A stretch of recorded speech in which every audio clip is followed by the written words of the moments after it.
अस्सलामुअलैकुम वरहमतुल्लाहि वबरकातुहू। ला हौला वला कुव्वता इल्ला बिल्लाहिल अलिय्युल अज़ीम। हस्बुनल्लाहु व निअमल वकील।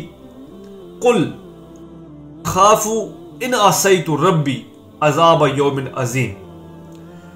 फरमा दो कि मुझे तो खुद इस बात का खौफ है कि अगर मैं अल्लाह की नाफरमानी करूं तो बड़े दिन का अजाब मुझे भी पकड़ लेगा।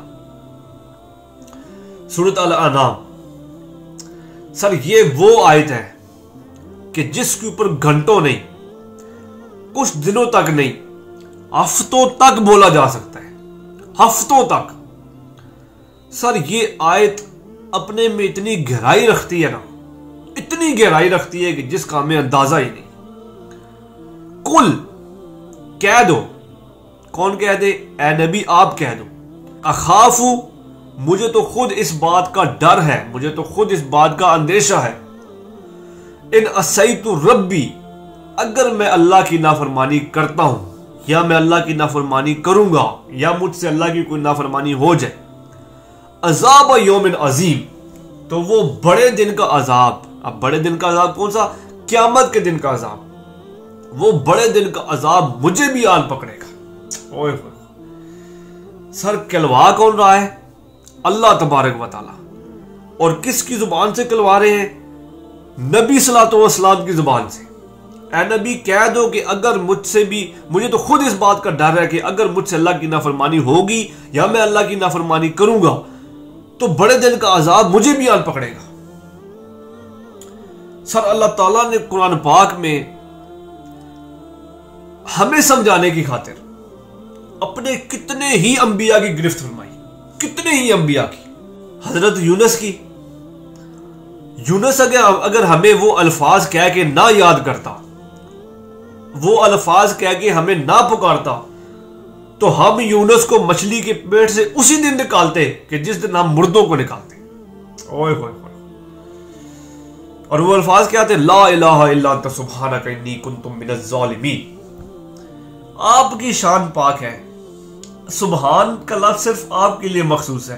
मैं तो इंसान हूं, मैं तो गलती कर सकता हूं, मुझे माफ फरमा दे। अल्लाह ताला फरमाता है कि यूनुस हमें इन अल्फाज के साथ ना पुकारता तो उसी दिन मछली के पेट से निकाला जाता कि जिस दिन हम मुर्दों को अपनी कब्रों से उठाते। फिर अल्लाह ताला ने हजरत ईसा इब्न मरियम की कैसे गिरफ्त फरमाई कि इंसान ऐसे लोगों पर उम्मीद रखते हैं कि जो ना तुम्हारे नफे के मालिक है ना तुम्हारे नुकसान के मालिक है। ईसा और उसकी मां मरियम तो खुद रोटी खाने के मुताज थे।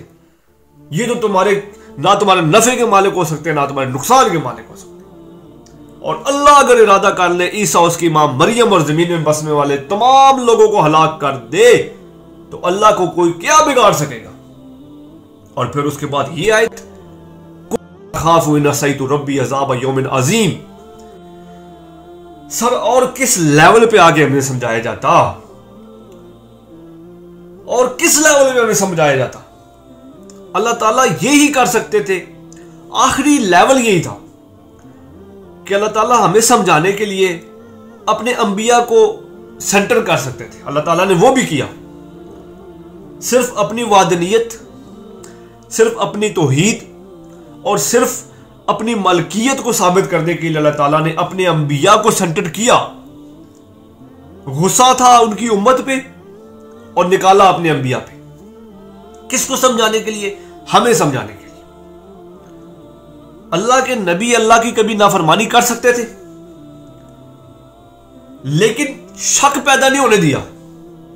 नबी आप अपनी जुबान से कहें, इन लोगों को अपनी जुबान से कहें कि अगर किसी के दिल में कोई शक पैदा हो भी जाए ना तो उसको यह अंदाजा हो कि अगर अल्लाह के नबी भी क़यामत के दिन कटहरे में खड़े हो सकते हैं ना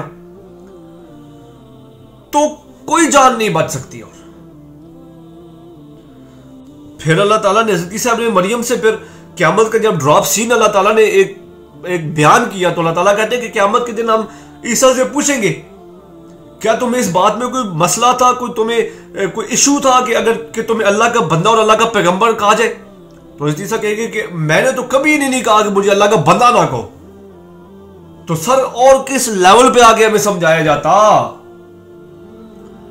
अल्लाह ताला का पैगाम लेने वाले, अल्लाह ताला का पैगाम लेके आने वाले, अल्लाह ताला का पैगाम हम तक पहुंचाने वाले अल्लाह के पैगंबर, और अल्लाह उन्हीं को सेंटर करके हमें बात समझाने के लिए कह रहे हैं। अगर मुझे तो खुद इस बात का अंदेशा है, मुझे तो खुद इस बात का डर है कि अगर मैं भी अल्लाह की नाफरमानी करूंगा तो मुझे भी अल्लाह ताला नहीं छोड़ेंगे। सर इसी कॉन्टेक्स्ट में फिर वो एक हदीस है आपसे सल्लम की कि अल्लाह के नबी ने बीबी आयशा से फरमाया कि आयशा दुआ किया करो कि क़यामत के दिन तुमसे हिसाब ना लिया जाए। तो हम आयशा फरमाती कि अल्लाह के नबी मैंने तो सुना था कि सबसे हिसाब होगा। तो अल्लाह के नबी फरमाते हैं कि नहीं आयशा, वो सरसरी हिसाब होगा। तुमने ये किया था, तुमने ये किया था, तुमने ये किया था, नहीं किया था, ठीक हो गया, आगे चले जाओ। अल्लाह के नबी फरमाते हैं कि जिससे पूछ लिया गया कि ये क्यों किया था तो समझो वो गया, वो मर गया। ओए होए, और किस लेवल पे आगे सर, और किस पॉइंट पे आके हमें बात समझाई जाती। क्या अल्लाह के नबी को अल्लाह का डर नहीं था? अल्लाह के नबी जितना डरते थे अल्लाह से, इतना कोई भी नहीं डर सकता। अल्लाह के नबी की हदीस है कि मैं तुम में से अल्लाह ताला को सबसे ज्यादा जानने वाला हूं और मैं तुम में से अल्लाह से सबसे ज्यादा डरने वाला भी। और फिर हम आयशा फरमाती कि अल्लाह के नबी अक्सर ये दुआ मांगा करते थे, अल्लाहुम्मा इन्नी औज़ु बिका मिन अज़ाबि जहन्नम व मिन अज़ाबिल कब्र व मिन फितनतिल महया वल ममात व मिन शर्रिल फितनतिल मसीहिद दज्जाल। और फिर अल्लाह के नबी ने हुक्म दिया इस चीज का कि नमाज के तशहुद में 4 चीजों से अल्लाह की पनाह मांगो, कब्र के अजाब से, हशर के अजाब से, दुनिया और मौत के फितने से और दज्जाल के फितने से। तो अल्लाह के नबी जो नसीहत कर रहे हैं दूसरों को कि अल्लाह से डरो, अल्लाह से डरो, अल्लाह ताला से पनाह तलब करो, वो कैसे अल्लाह ताला की नाफरमानी कर सकते थे? अल्लाह से इतना डर रखने वाले हमारे आका, लेकिन अल्लाह ताला ने जहां पे तौहीद की बात आई, अल्लाह ताला ने नहीं देखा कि मेरे महबूब नबी है सामने, सेंटर कर दिया। अपनी जुबान से कहो इन लोगों को कि मुझे तो भाई खुद डर है, मैं तो खुद अल्लाह की जात से बहुत डरता। सर इसके बाद कोई और बात बचती नहीं ना। क्या अल्लाह के नबी ने कभी तौहीद पे कॉम्प्रोमाइज किया? नहीं किया। अल्लाह के नबी ने सारी जिंदगी तौहीद पे कोई कॉम्प्रोमाइज नहीं किया। जहां पे अल्लाह के साथ अल्लाह के नबी को जोड़ा गया, अल्लाह के नबी ने वहीं पे उस चीज की नफी की कि कई लोगों के दिल में एक रत्ती बराबर भी इस चीज का शक भी पैदा ना हो कि शायद मैं अल्लाह के मुकाबले में किसी को कोई हमायत कर सकता। जैसे एक सहाबी थे, वो अल्लाह के नबी के पास आए और फरमाने लगे, अल्लाह के नबी क्या क़यामत के दिन आप मेरी शिफात फरमाएंगे? तो अल्लाह के नबी ने फरमाया, हाँ जरूर मैं तुम्हारी शिफात फरमाऊंगा। तो वो कहने लगे कि अल्लाह के नबी मुझे कुछ ऐसी चीज बता दें कि मैं जिससे आपकी शिफात हासिल कर सकूं। तो अल्लाह के नबी ने फरमाया कि कसरत सुजूद के साथ मेरी मदद फरमाना।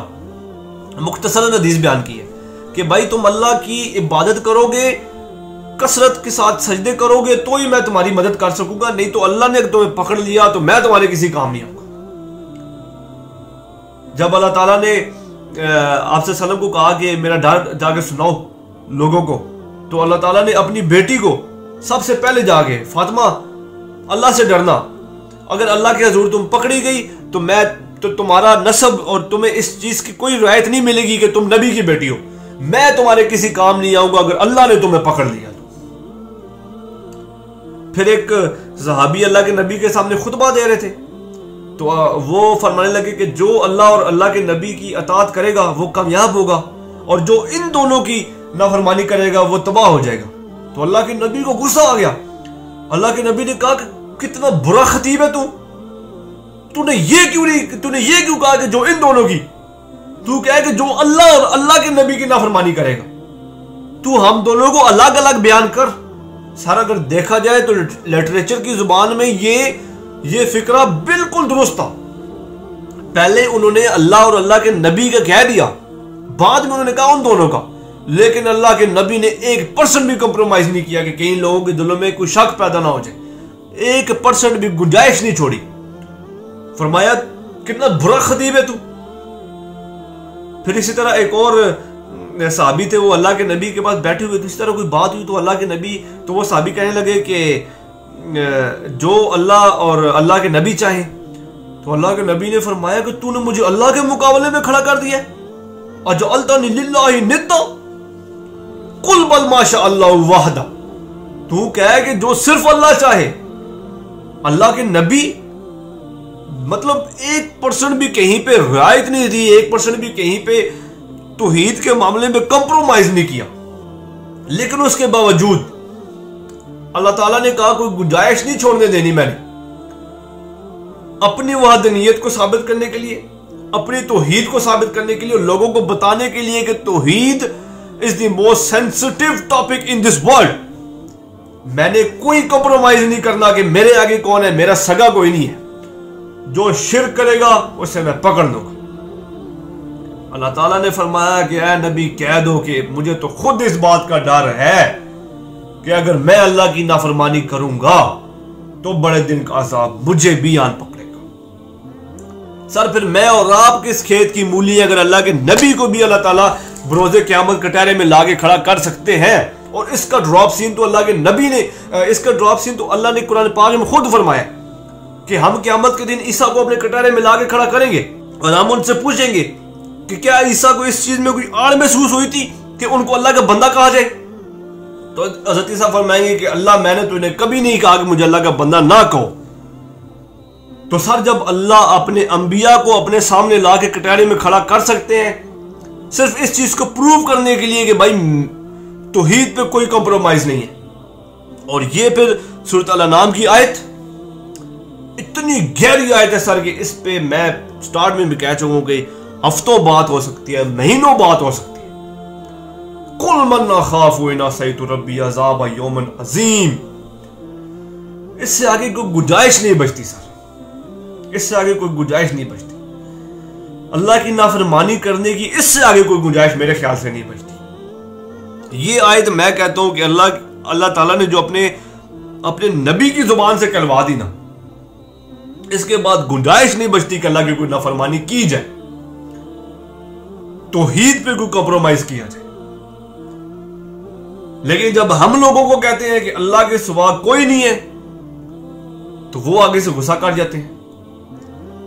सर अल्लाह के नबी को और ईसा इब्ने मरियम को इस चीज में कोई आड़ महसूस नहीं होती थी कि उनको अल्लाह का बंदा कहा जाए, और अल्लाह के नबी को कोई आड़ महसूस नहीं हुई कि उन्होंने अपनी जुबान से ये कहा कि मुझे खुद इस बात का डर है कि मैं अल्लाह की नाफरमानी करूंगा तो बड़े दिन का अजाब मुझे भी पकड़ लेगा। अल्लाह के नबी को इस चीज में कोई आड़ महसूस नहीं हुई, और हम आज गुनाह ऐसे कर देते हैं जैसे कोई बात कोई नहीं।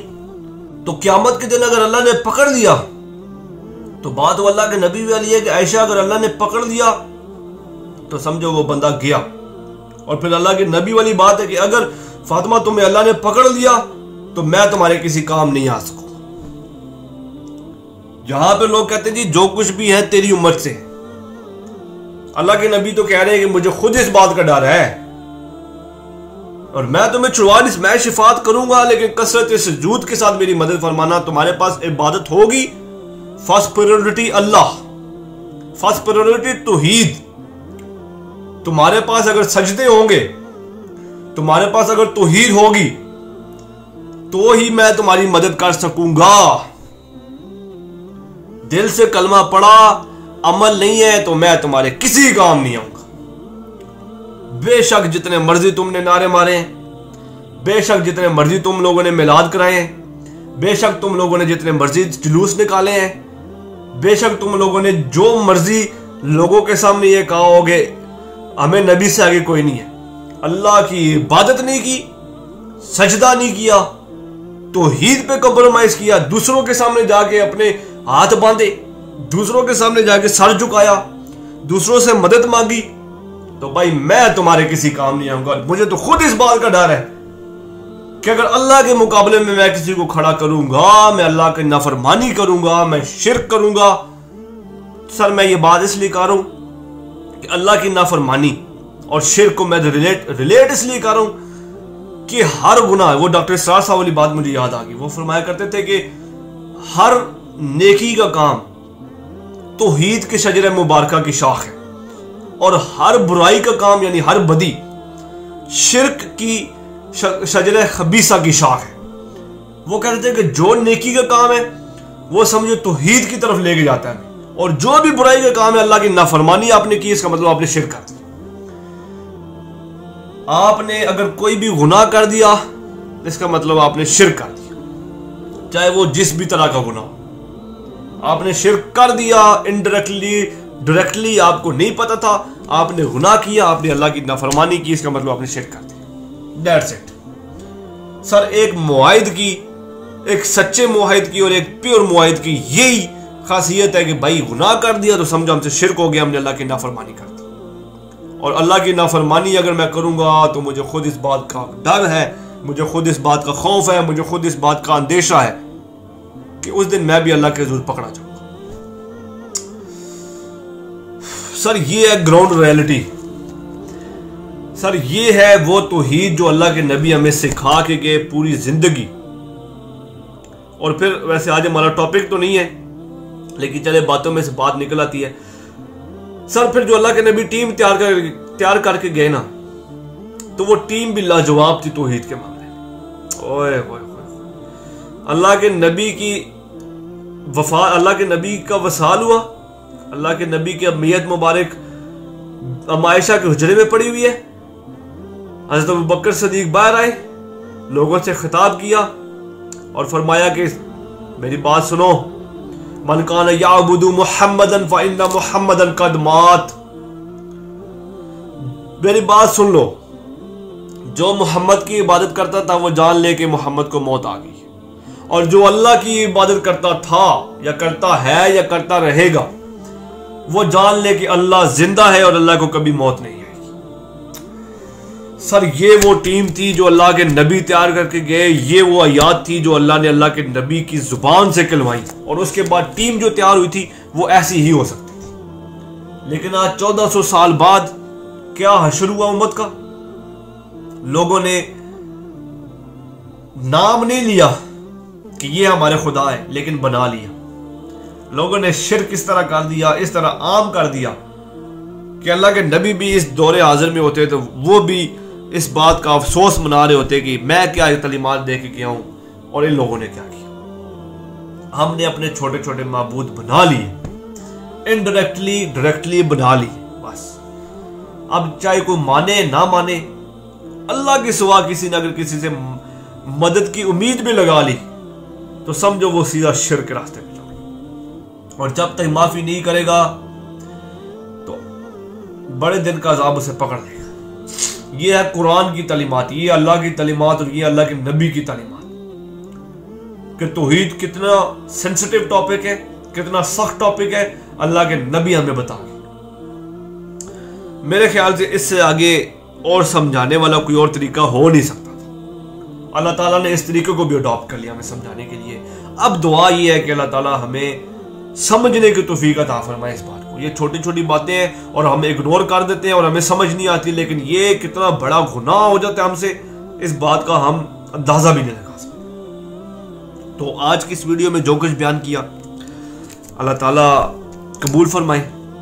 अगर मुझसे कोई गलती हुई है, कोई कमी पेशी रह गई, अल्लाह ताला बतौर तालिब इल्म मेरे गुनाहों को माफ़ फरमाए और अल्लाह ताला हमें दीन को समझ कर उस पर अमल पैरा होने की तौफीक अता फरमाए और दीन को आगे फैलाने की तौफीक अता फरमाए। जिसका ये मिशन हो गया कि मैंने दीन को आगे फैलाना है, तो समझो वो नबियों की सुन्नत पे चल पड़ा। और हमें दुआ भी यही करनी चाहिए कि अल्लाह हमें हमारे आने वाली नस्लों को अपने दीन की खिदमत के लिए चुने। इससे बड़ा और कोई एजाज नहीं हो सकता मेरी नज़र में कि अल्लाह एक बंदे को दीन की खिदमत के लिए चुन ले। तो अल्लाह ताला से दुआ ये है कि अल्लाह ताला जो कुछ बयान किया, अगर कुछ गलती होगी है तो माफ़ फरमाए और हमें समझ कर उस पर अमल पैरा होने की तौफीक अता फरमाए। वमा अलैना इल्लल बलागुल मुबीन। अस्सलामु अलैकुम।